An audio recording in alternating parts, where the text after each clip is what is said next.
Okay, we are ready to start. My name is David Levy-Four, and we are in the webinar series on regulation and governance. And today with us, Roselyn Hsueh on how strategic value and sectors shape regulation and governance. Roselyn is Associate Professor of Political Sciences at Temple University. She's also there the co-director of the certificate program in political economy. She's the author of two major books, China's Regulatory States. This is where I learned about her work. And a book that some of it will be shared today, a book on the micro-institutionalized foundations of capitalism, sectoral pathways to globalization in China, India, and Russia. A book that came in Cambridge University Press in last year, 2022. She holds awards. She was everywhere. She is experienced. Let me mention a few of the things she did. She was global award visiting scholar at the University of Pennsylvania, member of the Georgetown Initiative on U.S.-China Dialogue on Global Issues. She was a residential research fellow at UC Berkeley. This is where she did her undergraduate and MA and PhD studies. She was, among other things, as I said, Fulbright Global Scholar. She got the Fulbright Global Scholar Award.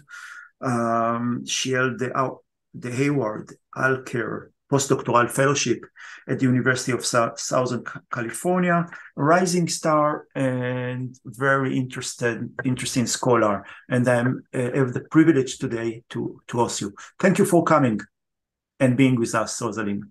And the floor is yours. Thank you so much, David, for those introductions. And it is my delight and honor to be here today to share with you some findings from my recent book that was published in June of 2022. What I'm going to do now is I'm going to share screen and go from there. I very much look forward to our discussion after some brief remarks about the book. So excellent. I will go ahead and begin. As David said, the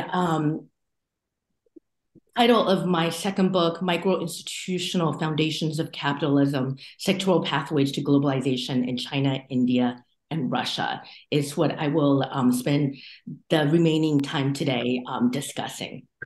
As I begin, I just want to just mention also that this new book builds on my first book, China's Regulatory State, A New Strategy for Globalization, which really was the first book to identify China's macro level liberalization, but also really in parallel and immediately following that macro level liberalization, micro level re-regulation that then has enabled the country to achieve state imperatives on national technological advancement, and also to consolidate political legitimacy and political power within. And so what I do in this second work is I build onto the first book in terms of using the theoretical framework that I first began to develop in the first book to draw out the analytical and theoretical leverage of going to the industrial sector, of disaggregating the state and going to the industrial sector to understand the relationship between globalization and development. I do make the ambitious and argument that the theoretical framework can help us understand other development models and other state society, state market relations in this age of globalization. So I begin with the idea that everyone assumes that there's this model to explain transition economies in the context of global economic integration. In fact, the assumption is that there are national level linear unitary globalization trajectories. By extending China's regulatory state, what I do is I explore the analytical utility of taking the study cross-regionally and importantly to the industry and subsector, allowing me to uncover a new model of globalization. I compare China, India, and Russia. These are regional powers of comparable size, existing industrial bases, and similar timing in globalization. I do so, and I do this by examining with the leverage of looking at labor and capital intensive industries. So both industries that are labor intensive, but also capital intensive, specifically looking at textiles and telecommunications and the subsectors within them. And so the research puzzles driving the study is that these countries have liberalized their economies and joined the WTO in the 1990s and beyond. They have done so in a way during this age of neoliberalism that have departed from the East Asian developmental state, which, as we all know, very famously restricted foreign direct investment to promote the domestic sector. These countries, though, in the age of neoliberalism, have also differed from the liberal FDI policies of Latin American countries. So that other iconic model of, the very liberal model, which in many ways, and scholars have shown, have been exploited by coalitions of foreign direct investment and domestic interests. And so these two iconic models, the state-led development model and the liberal state model, what I find is that even during the age of neoliberalism, where countries have adopted a more macro level liberalization, they have departed from these two iconic models. Just to show some data from the point of departure. In the 1980s, these are three countries that were very closed or quite closed to the international economy, right? We don't even have Russia in the data because at that time it was during communism. But China and India, very restrictive in terms of FDI's percentage of GDP in 1980. Fast forward 15 years, what we see is that these countries have now been much more open and opened up their economies during the age of neoliberalism.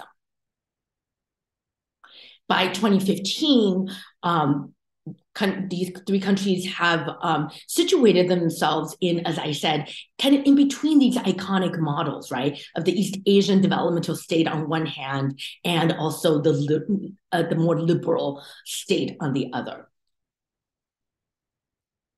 If we take a longitudinal view, starting from 1990, this is when the collapse of the Soviet Union occurred, and when the Big Bang liberalization of India in 1990, and also, of course, China after Tiananmen in 1990, we've seen that these three countries have been very open or much more open to foreign direct investment. And though since 1990, there's obviously been ebbs and flows in their openness, at least on the measure of foreign direct investment as percentage of GDP. Really, though, by 2019, we see some convergence in terms of their openness on this measure of foreign direct of globalization. In terms of exports and goods and services as a percentage of GDP, we see that these three countries also, in some ways, on this measure, have converged in terms of this measure of globalization. So they have departed from these iconic models, but what we also find is that they re-regulated in ways that vary by country and sector within these countries. And so leading to this distinct development outcomes. And of course, in this book, what I argue is that taking the strategic value framework that I introduced, we could understand how is it that they departed from the iconic models of the developmental state and the neoliberal model, leading to quite distinct outcomes But how do we understand how they departed from each other as well? And to do so, we have to go to the industrial sector. To kind of just show some data to show how these countries are, despite adopting the macro liberalization, are quite different from each other, and that we must go to the micro industrial level. Here is on the measure of science and technology patents.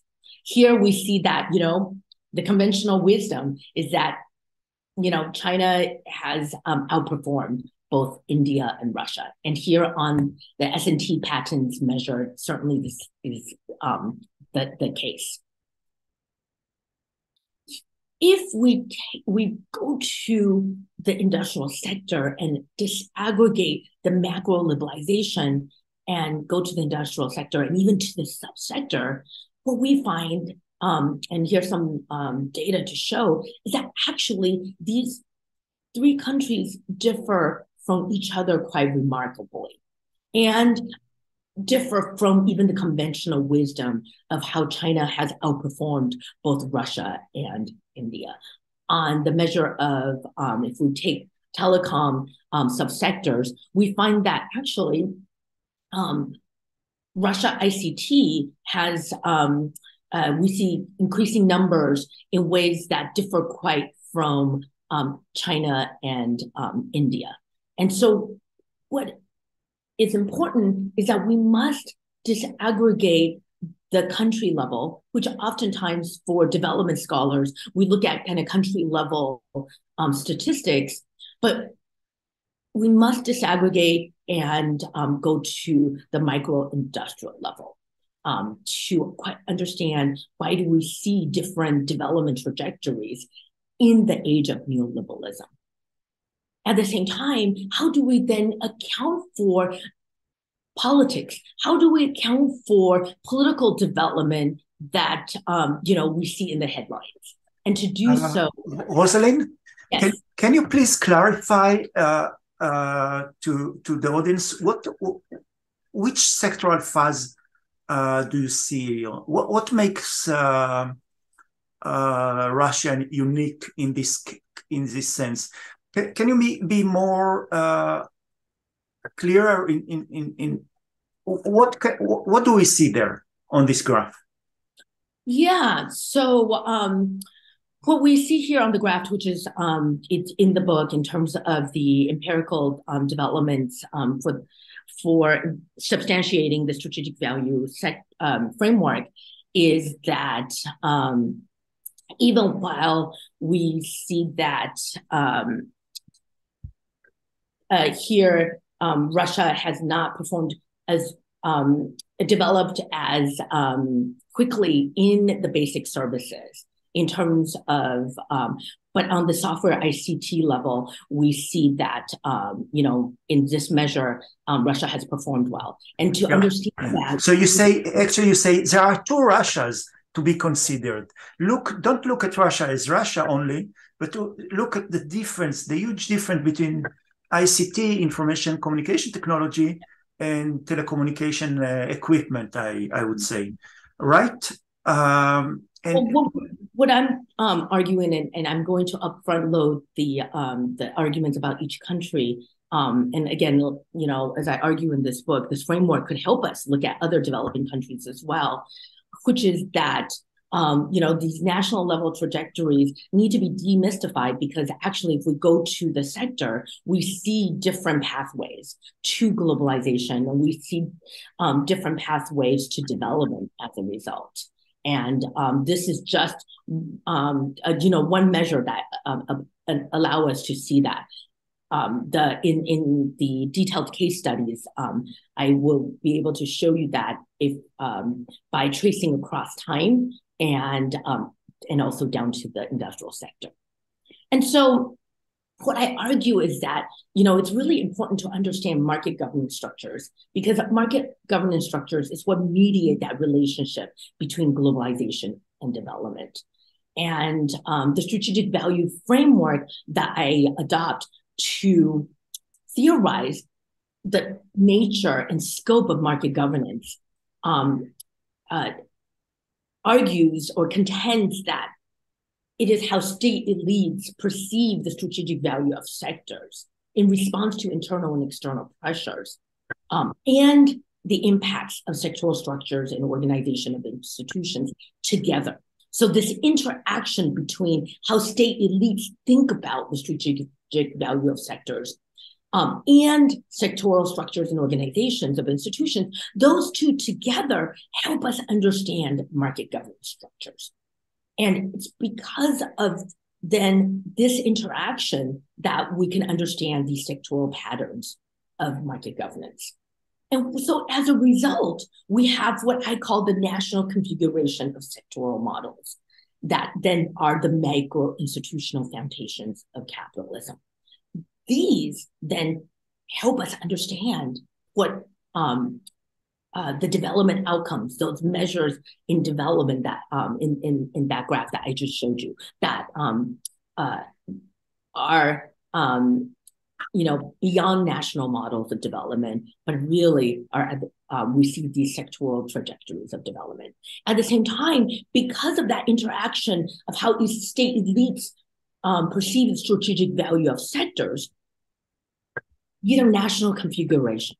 Without this understanding of how state elites perceive the strategic value of sectors, we are unable then to understand these sectoral level differences. So it's this combination, this national configuration of sectoral models that help us understand these globalization pathways.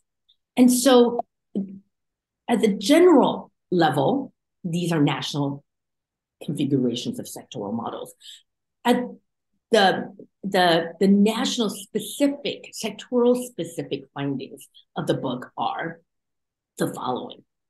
Techno-security developmentalism, that strategic value orientation, then shapes bifurcated capitalism in China, which centralizes the governance of high-tech dual-use sectors and decentralizes labor-intensive, less value-added sectors.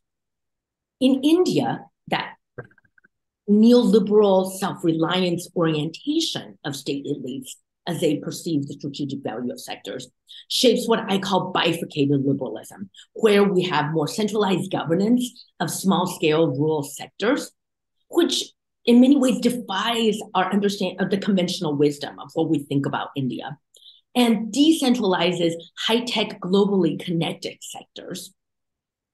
The strategic value framework helps us understand how the resource security nationalism, the strategic value orientation, shapes what I call bifurcated oligarchy, which centralizes the governance of infrastructure and resource sectors and decentralizes labor-intensive, less value-added sectors. So these national configuration of sectoral models are only able to be identified, I contend, because of the strategic value framework that brings together the strategic value orientation and also the importance of sectoral structures and organization of institutions. So the analytical contribution of the work is that I take the work to the sector. I uncover new contexts and therefore new inquiries about sectoral structures and organization of institutions, and also national level orientation about the strategic value of these sectors. It's theoretical contribution because I'm able to account for the multidimensional impacts of sectors, identifying both objective economic and political pressures, but also intersubjective ideas of state elites as they think about the strategic value of sectors. It's empirical contribution because I take the study to the sector and I identify case-specific findings. And of course, I make the ambitious argument that if anyone would like to adopt the strategic value framework, then you could use a framework to identify case-specific findings about the relationship between development and globalization. That is both national and sector level in ways that we have not seen in existing studies. We are able to see globalization pathways that vary by country and sector, that interacts in the strategic value and sectoral logics. And we are able to see dominant patterns of market governance that are shaped by essentially value-bounded rationality in institutions. It's value-bounded rationality because we have, the strategic value framework takes into account seriously objective factors about internal and external pressures, but also takes seriously the intersubjective values and institutions that are country and sector specific. So just quickly to substantiate the study, I adopt a comparative case research design at different levels of analysis. I process trace from sectoral origins in the book, and specifically also look at 1980s to 2020. I take the study, obviously, in order to substantiate the country level and industry level arguments. I have to go to the country, industry, subsector level. I show in the book that, firm level developments actually maps out to the industry in the national level. The book is based on semi-structured in-depth interviews and on-site field visits in all three countries: New York, Silicon Valley, Washington, D.C., with key government, industry, company, and civil society stakeholders. The book draws from published and unpublished documentary evidence, descriptive statistics by national governments, business and industry associations, foreign delegations, and international organizations. Happy to answer any questions about the research design and methods, and also obviously case-specific findings during the Q&A. Here are just some photos from the field. Here we have a bookstore next to the Red Square in Moscow here on the left, and a bookstore here on the corner right in Wangfujing in Beijing, and that's here in the upper right in outdoor fair in Delhi. Just to show that this work is very much substantiated with field work. And I talked to these different stakeholders in government and business and industry and civil society, where I find that these countries and their different stakeholders are interested in also understanding each other and understanding how a globalization is being taken seriously, but also national level imperatives and industry level characteristics and factors are being taken seriously. So the dependent variable of the project of the book is market governance.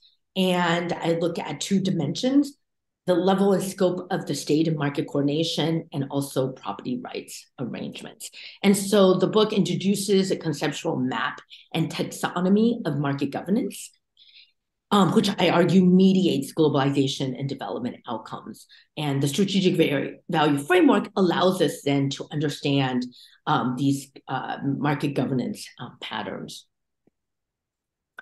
The reason I look at these two dimensions of market governance is because it's really important to understand market coordination and to understand, which level of government is at play here. Do we have the central level, or is it decentralized, or is it a mixed government authorities?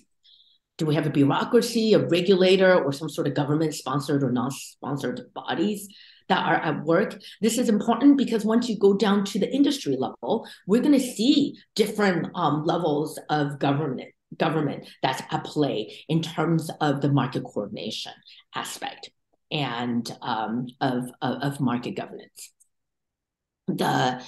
But also looking at distribution of property rights will also be important. because in these globalizing economies, and really nowadays, even when it's authoritarian China that we're talking about, we have many different stakeholders that are that have interests in property rights arrangements. So in addition to market coordination, market governance also involves different property rights arrangements, which by looking at the dimension of the distribution of property rights arrangements, we're able to do that. Are these government or private stakeholders, or is it some sort of mixed ownership in any given sector, subsector, and market segments?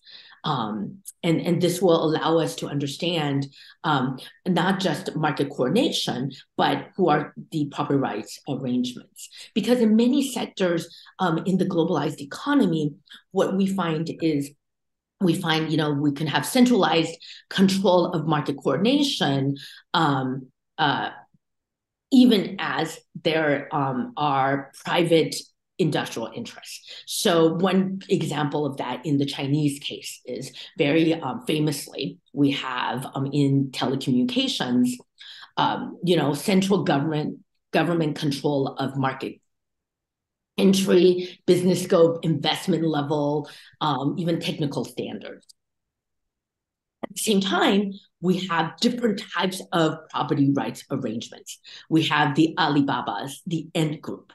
And so you could have these simultaneously different types of market governance dimensions that are happening. But because of state coordination of markets, then the governance, even with the distribution of property rights of private stakeholders in the context of telecommunications, operations being in state control, then you can have patterns of state control where the state is then able to retain market coordination, even while we have the coexistence of private stakeholders.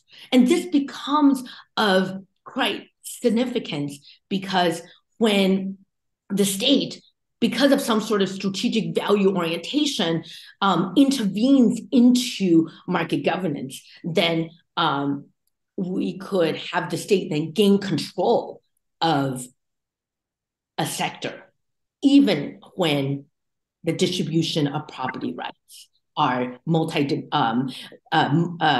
we see a wide range of distribution of property rights. And so what it shows us is that even in a globalized economy, you can have centralized control, but also at the same time, decentralized distribution of property rights.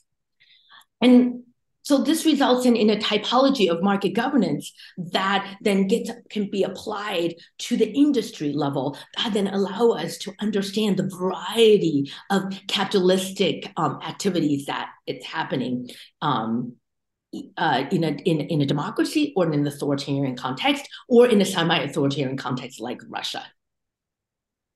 Of course, there are different common forces of change that's happening, right? This is globalization. We have open economy politics, subnational characteristics, regime type will matter with global norms, markets, and organizations. But I make the argument that the strategic value framework allows us to, in the context of these common forces of change, understand the complexity, but also the dominant patterns of market governance at the national and sectoral levels. Perceived strategic value of sectors. What are some objective ideas that drive state elites when they think about the perceived strategic value of sectors? At the political dimension, we have the importance of a sector to social political stability and regime legitimacy. In the China case, right? Telecommunications will be very important, be perceived important, both on the political level and on the economic level. It's important politically because of control of information dissemination. It's important economically because of the national technology base. This is true. These kind of political and economic dimensions are going to be important, even in a democracy like India, for example. In the book, I show that for textiles, the political dimension will be quite important because, in a large country with an important amount of rural labor and the importance of small scale industry, politically, employment is very important. So for political and social stability, and even regime legitimacy. Economically, the national technology base in telecommunications will be important for India, but for economic growth and the global competitiveness of the country, the textile sector will be quite important. And so the strategic value orientation then will allow us to understand why is it that telecommunications would be considered a really critical sector in China where centralized governance occurs. But on the other hand, we have in India where textiles and labor-intensive industries, where there is, a huge amount of small-scale businesses and small-scale sector, it would be textiles, a labor-intensive industry, where in India, we see the country paying a lot more closer attention in terms of regulation and governance. We have a Ministry of Textiles industry in India, in textiles, where it's the most centralized control of governance in China would be telecommunications instead. So the strategic value framework allows us to understand national level strategic orientation as well as industry level differences. But of course, there's going to be intersubjectivity in how state elites define and make claims upon and contest political and economic pressures. And that intersubjectivity will help us understand sector-specific differences, will help us understand cross-time differences that we see even in these industries and on the national level in these countries. So the hypotheses driven is that the higher strategic value of a sector, the more centralized governance, and the lower strategic value of a sector, the lower centralized control, would see the relinquishing of control and the decentralizing of bureaucratic coordination. I gave some empirical support for these hypotheses just now in looking at the China and India cases and sectoral level differences. Importantly, though, sectoral structures are going to be of key in shaping market governance structures. And this is true because telecoms is going to be telecoms, whether you are in China or India, in terms of sectoral structures, right? In terms of the nature of technological properties, in terms of the nature of the core competencies, how global supply chains are situated, and the role of countries in terms of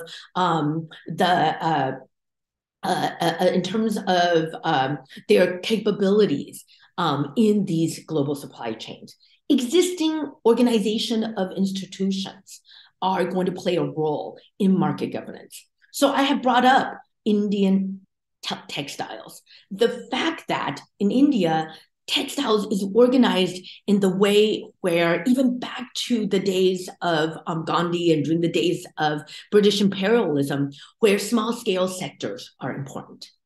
And so even as the Ministry of Textiles at the centralized governance level centralizes regulation and how the government of India regulates textiles, because of existing organization of institutions and the importance of small-scale industry. That interaction of that strategic value orientation, the importance of textiles and small-scale industry and the subnational governance of those small-scale industry together will shape market governance in textiles in India. And so we have to take into account both the national level strategic value orientation of sectors, as well as the nature of sectoral structures, and existing sectoral organization of institutions.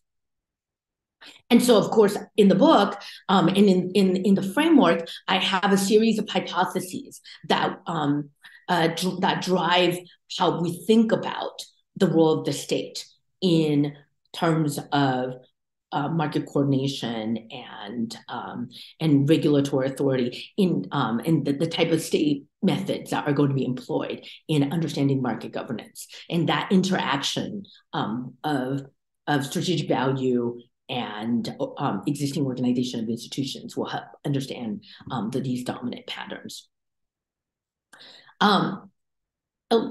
Introduce a little bit of the kind of the case-specific findings. And again,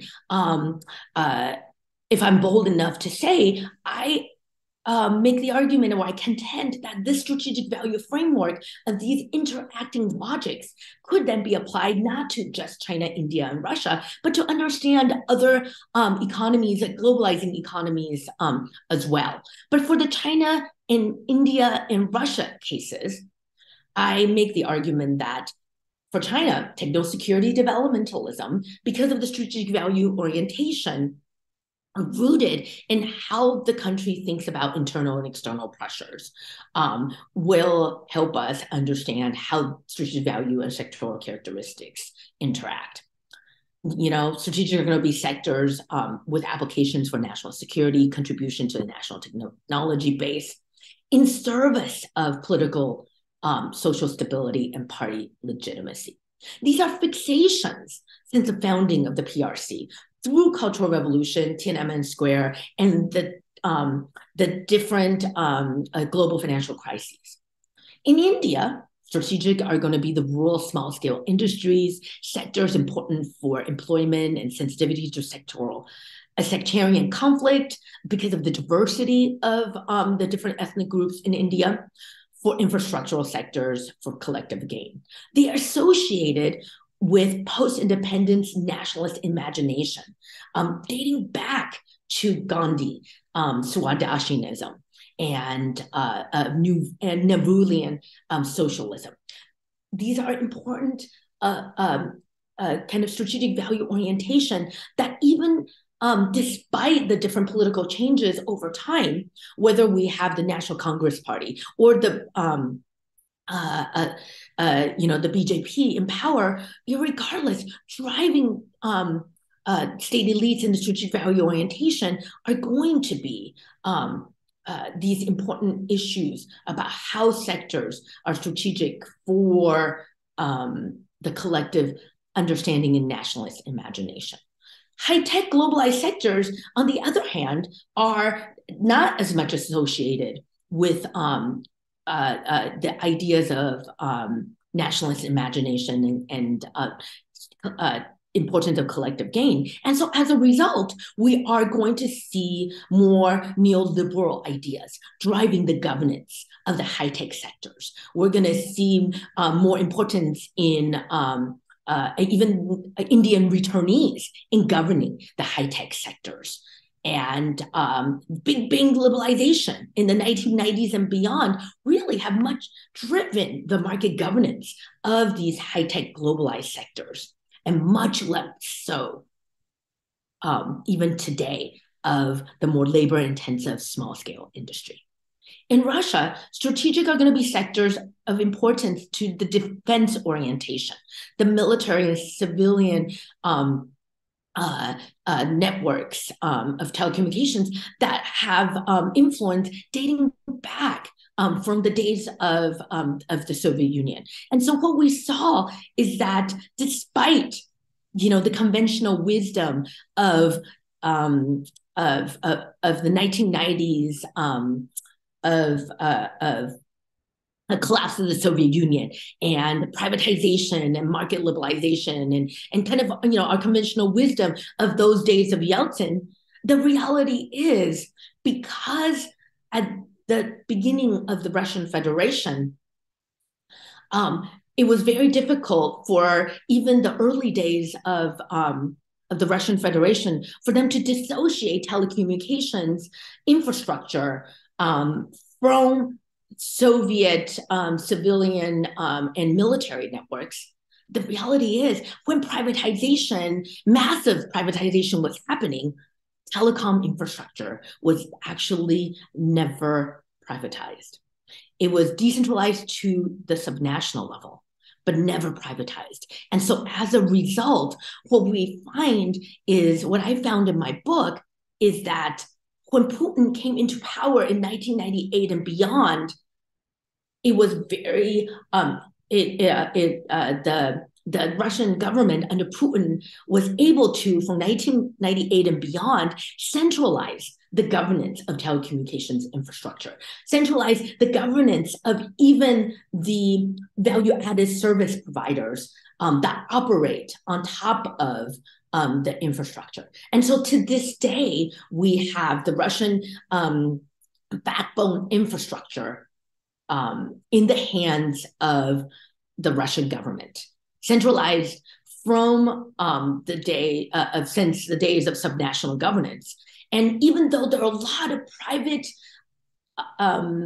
value-added service providers and private stakeholders in information industries, because of that centralized governance of the basic infrastructure and the governance of telecommunications, the Russian government then is able to today then govern telecommunications and for authoritarian resilience. And it's really the strategic value framework that then are able to allow us to see and understand that despite the conventional wisdom of massive privatization and market liberalization, why is it then that the Russian government today and through the decades of centralization since Putin came into power, we can understand why is it that, despite massive privatization, we see not just political centralization, but also increasing economic centralization in the Russian case. So I don't, and so what I do is in the book, by conceptualizing strategic value and sectoral structures and market governance together, I could then place the different sectors and countries in these different patterns at the sector level with national configurations of these different industries and the case-specific findings of these different industries. So just to show quickly some of the case-specific findings: centralized governance of telecoms and infrastructure, despite private and foreign stakeholders and value-added services. This has enabled the government to intervene when different state and political imperatives become important. At the same time, even in the conventional wisdom of state capitalism in China, there's actually a lot of decentralized governance and no sector-specific centralized bureaucracy, diverse property rights in the less strategic sectors in China, and some data on how decentralized and how, in fact, the wide distribution of property rights arrangements are in the decentralized, less strategic sectors. In India, neoliberal self-reliance, we have regulated governance. In this orientation of neoliberal self-reliance, we have regulated governance, telecoms regulator, wide distribution of property rights arrangements in India telecoms. On the other hand, centralized and decentralized in the more labor-intensive small-scale industries in India that have important contribution to the nationalist imagination of Indian self-reliance and the importance of these small-scale industries. So centralized ministry in India, one of the only countries in the world with a textiles ministry still in existence, but in a landscape of small-scale producers. To this day, it's actually quite amazing the types of minute micro-level regulations that you see protecting and promoting small-scale industry because of the centralized governance of labor-intensive sectors to the nationalist imagination. 5 minutes left. Some of the kind of development effects of this is that you see less technologically advanced sectors because they're so protected over years. They're not open to the global economy the way Indian telecoms is. Resource security nationalism in India, in Russia. I show a map of the extensive wide governance of the backbone infrastructure in Russia that because of the strategic value orientation of the importance of telecommunications. And so, yes, we have a wide distribution of property rights arrangements, yet centralized ministry, centralized regulation for information control, for the control of information infrastructure in Russia today. At the same time, at the end of at the collapse of the Soviet Union, there was, less regulation of software because it wasn't associated with Soviet legacies. And so as a result, you see more decentralized governance of software. But the strategic value orientation does still shape the governance over time of even the software industry because of internal and external pressures. Over time, we see state re-regulation of software and more state intervention of the data storage and data dissemination in software and beyond because of state orientation about the importance of national security and the national technology base. Decentralized textiles, one of the earliest industries to be decentralized in Russia was textiles. In fact, decentralized even since Gorbachev, even before the collapse of the Soviet Union. Private stakeholders, in fact, so decentralized that the state doesn't care about Russia textiles at all, to a point where Russia really doesn't have a textiles industry. Now, since over time, the strategic value orientation of textiles, because of internal and external pressures, have led to some state intervention. To a point, after the Crimea intervention, Putin, rhetorically, even went to textile firms and the textile industries, particularly in the technical side of textiles, because it has more contribution to the national technology base. Went to technical textile firms that have been decentralized since the 1980s. We could see here in the pictures, old technology, but going to these sectors and saying, hey, technical textiles, because of its contribution to the military, because of its contribution to infrastructure, the state is going to have more, we're going to take a closer look.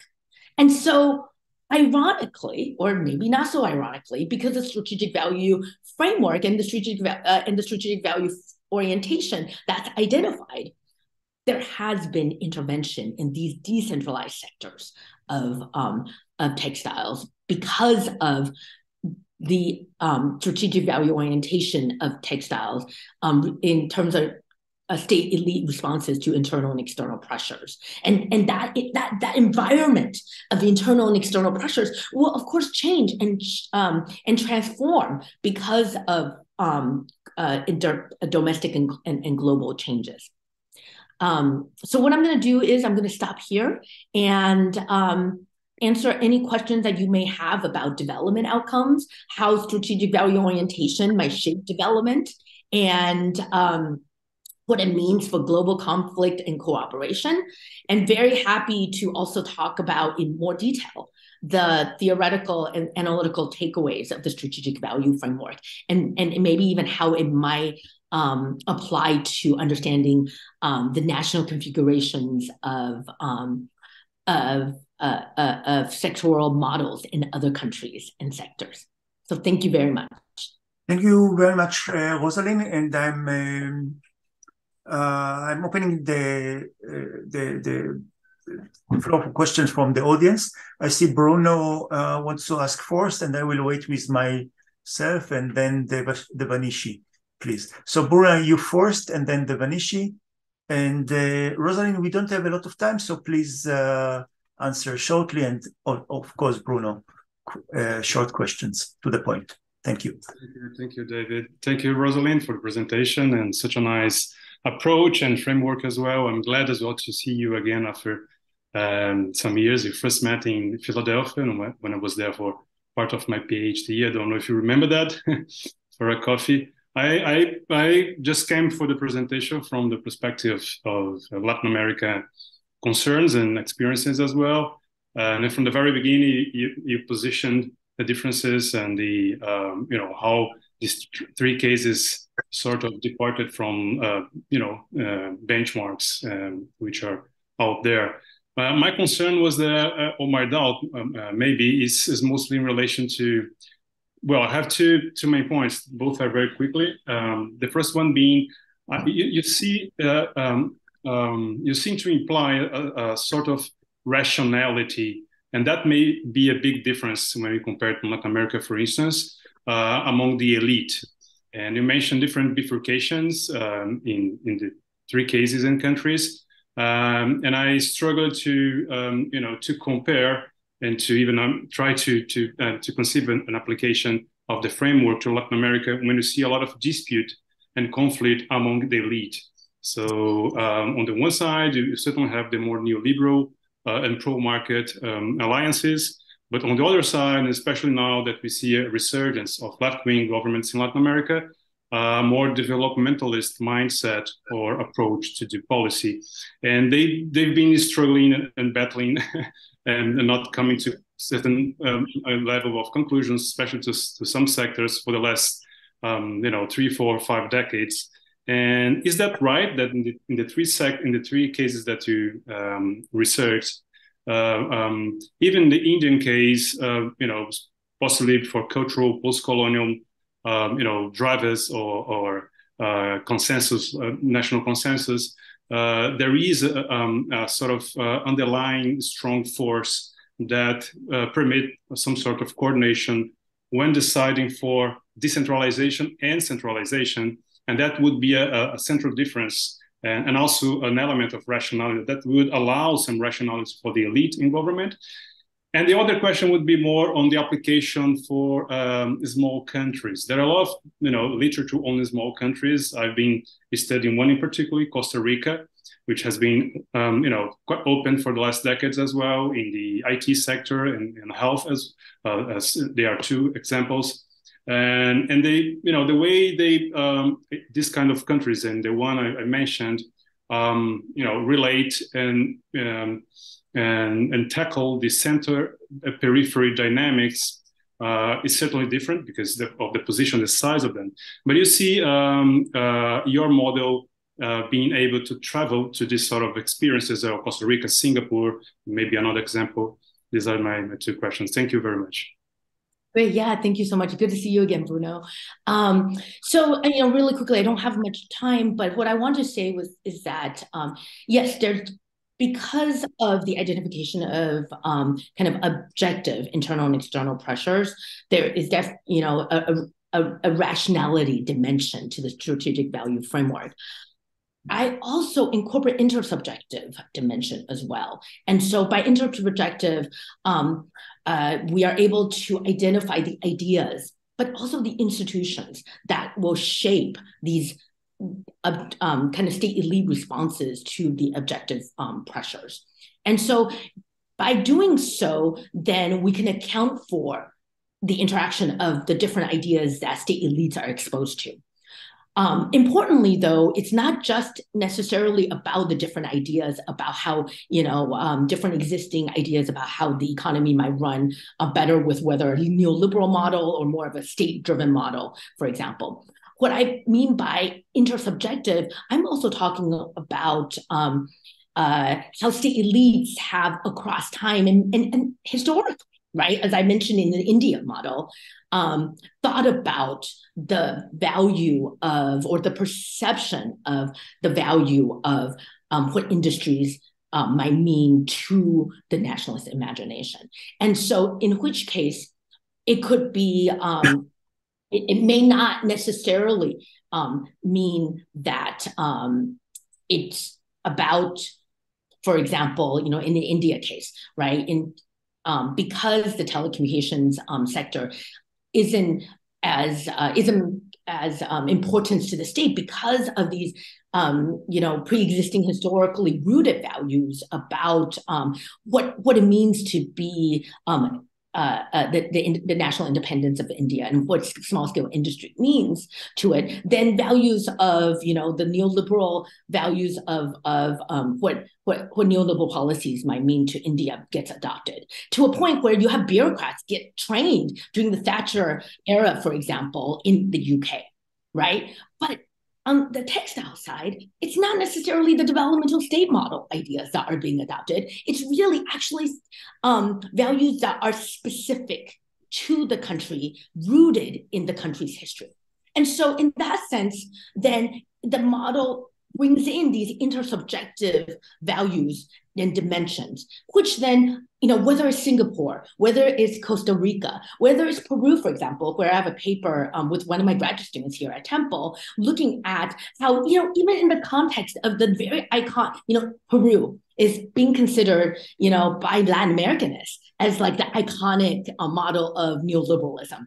And yet, when you disaggregate the macroeconomy and macro kind of policy regulations on Peru, you could see some sectoral differences, and that are rooted not just by ideas or what we think are ideas about development, but also rooted in you know, ideas that bureaucrats think about when they think about what sectors might mean to the national.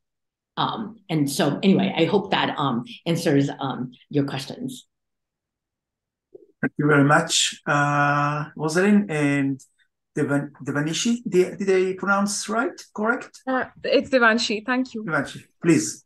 Thank you so much, Roselyn, for your lecture. It's really interesting to see this theoretical perspective on market structures. I'm researching on geographical indications and sustainable development, and I will be interviewing one of my examples is Chanderi, a textile from India, and I would be doing that study, so I can really see it's really beneficial to see the example of textiles in your study. My question goes directly to what you were saying towards the end of your presentation on development outcomes, and you answered that to an extent as already in your answer to the previous question. But you say that strategic value framework, it's a way of looking at market structures which can help mediate between development and globalization.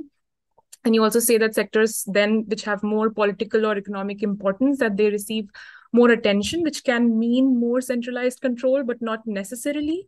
That's what if I understood that correctly. And so my question was, is that necessarily good for development, especially if that means more centralized control? So from a policy perspective, what does that mean for development, and what kind of development? Secondly, I'm also intrigued by you using the word state elites. And so I was wondering, does this relate at all to the concept of elite capture in this area, elite capture of policy in these areas? Thank you so much for those questions. And yes, I didn't, obviously wasn't able to get to the development outcomes.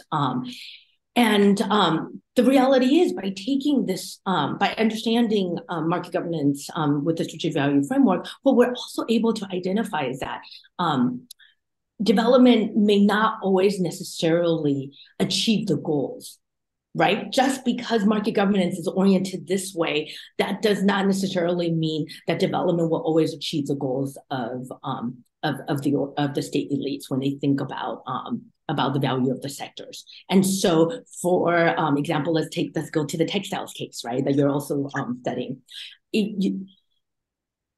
more centralized governance, of labor-intensive industries in India has led to protection of labor-intensive, but also oftentimes quite highly polluting technical sectors of textiles. In many sectors, in many countries in the world, technical textiles are modernized, produced by modernized manufacturing producers. In India, on the other hand, because of the protection of small-scale producers, you have these very highly pollutant, environmentally unfriendly technical sector of textiles. And as a result, India also hasn't been, at least on the industry level, been able to technologically develop as advanced technology and production in technical textiles because of the protection over time of small-scale industry. And so all this to say is that these dominant patterns of market governance can sometimes produce less than favorable effects, at least developmentally, for industries. And the China case, the micromanagement of telecommunications, the ownership of state-owned enterprises, and all these very strict rules, in the name of control of information, had also meant that for many years, China wasn't able to actually promote technology, telecommunications standards. It really didn't play a role in the 2G or 3G technology promotion. Really, only till 5G, when the Chinese government, worked more with foreign direct investment and private sector, was there more development for Chinese technology in 5G. And so sometimes overprotection or even micromanagement, despite China on the macro level allowing in foreign direct investment, could also could be harmful for actual technological development. And so, one potential effect of what we're seeing today under Xi Jinping and the state intervention in the high-tech sector is that some of the gains in technological development in China, we may not see in the future, despite Made in China, 2025 goals, or despite, goals of continued self-sufficiency and national technological development. Of too much there are going to be effects of too much micro management. And so, in fact, that liberalization two-step that I wrote about in my first book of China being open to foreign direct investment and working with foreign direct investment for national development and to re-regulate, to develop industries, that model, if taken to the extreme, can possibly also be detrimental. Yeah. So I hope. Thank you very much, Roselyn. And my last question, just before we close, because we are well beyond time. The developmental state literature suggested they had an enemy, the others, and this was the market governance approach.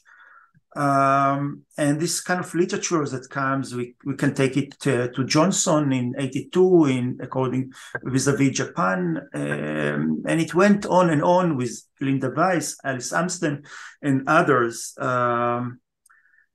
So where is the debate now? Do you say that they didn't notice that state didn't treat differently different sectors? Or who is the other? Where is the debate? Can you be more specific about it? Who do you want to criticize? Yeah, if at all. Yeah. Thanks so much for that question, David. So with the strategic value framework, I make the call to take more seriously the impact of sectors, particularly in the globalization age, particularly in this age of globalization. What's in some ways the irony of this developmental state model is that a lot of that work is actually based on work of understanding industries. But by only accounting for, or by mainly accounting for,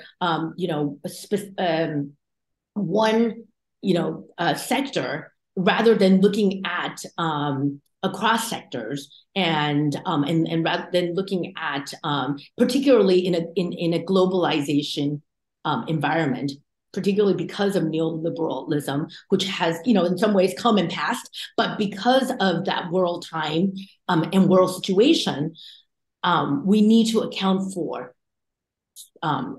the sectors. We need to account for the complexity of economies, even in very small economies, right? That Bruno mentioned, right? The small economies of Singapore and Costa Rica, because of globalization and complexity of supply chains and complexity of the global economy.